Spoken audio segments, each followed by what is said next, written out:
Okay. So, my reflections about like teaching the lesson for standard 6 and 7, 6, 7, and 8. I think I that was the lesson that I reteach, because when I have the student do the Venn diagram in the previous lesson, and they don't really can compare and contrast two medium, so I reteach it and I show examples. I give show them videos, and then I have them to do it, and then we discuss the answer together. So, or what is the differences between watercolor and acrylic?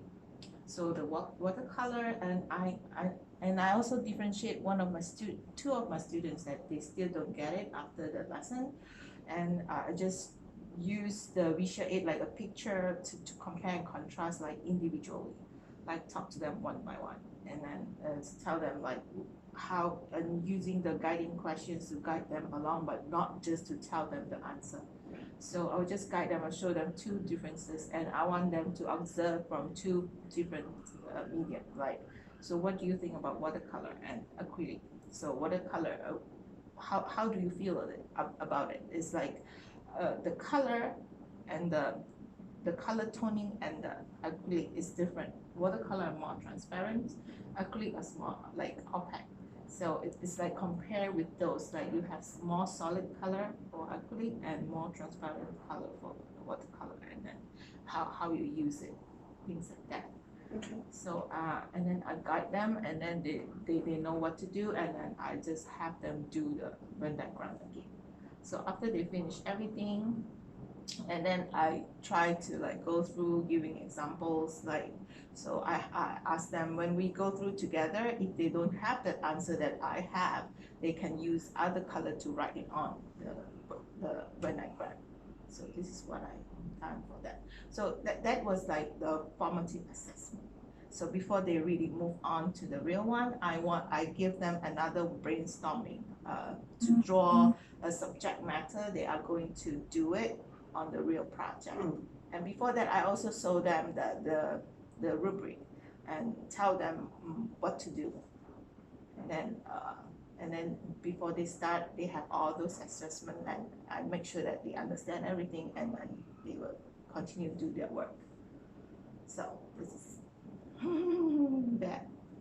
So I'm thinking about that, and what do you think you'll do different now in the future, since you had to reteach that? Do you think you'll have to reteach it in the future, or will you do something that will be different?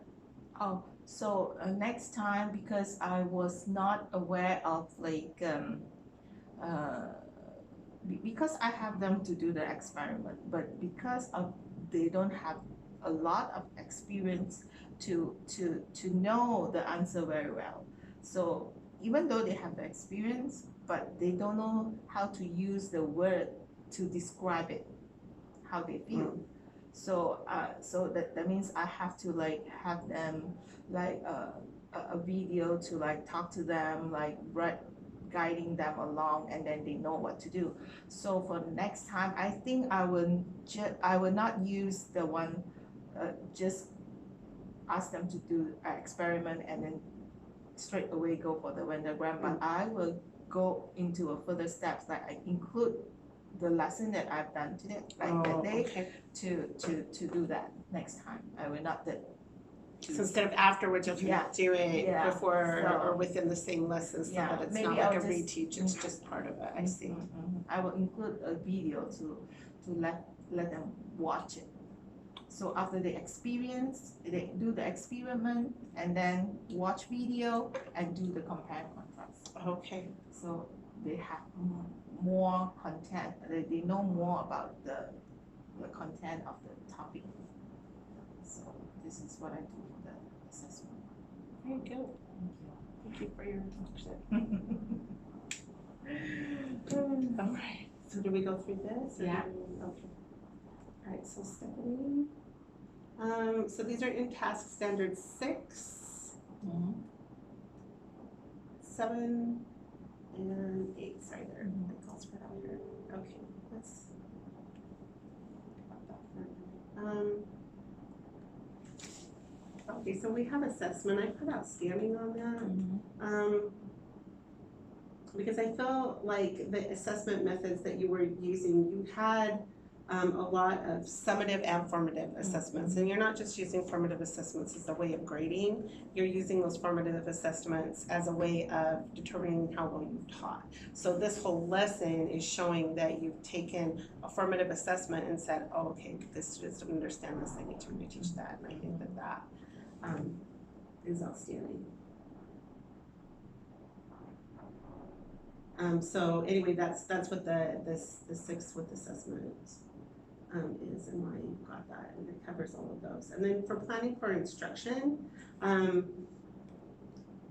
appropriate instructional strategies, and then that you had a plan, you have rigorous learning goals, you have a plan for it, and the way that you lay out your lesson, you have a good idea what do you do in there. So your lesson planning is thought out, and you go through the whole process with your students, and I thought that was good. You also use a lot of media in there. It's not just you talking, there's visual aids, there's things that the students can do, and things like that.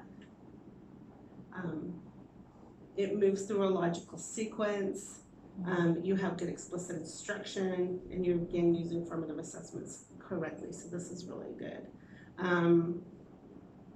You build on your skills. You didn't just start them out and go, okay, now we're going to, this is what this is, and then just throw them into the project. They have to go through the experiment, they need to compare and contrast these things, and I think that shows a lot of being a good thought about that. Higher order thinking skills. This is something I put here on proficient. I think that everybody, it's really hard to get outstanding on that. So going into like, level 1 to a level 4 higher order thinking, it's really, level 1 is easier to assess, it's easier to make formative assessments, but it's hard to get students to go into those level 1s. And I put it there because I think it's almost unrealistic to even come into this part, because we're always looking to making, how can we have kids think a little bit deeper, have them talk, have those questions not be the right there questions, but ones that they have time to explore, that there's not just one right answer for it. This should be but you still had a lot of good questioning, a lot of good conversation and that type of thing, and so I really enjoyed that lesson. Thank you for sharing that with me.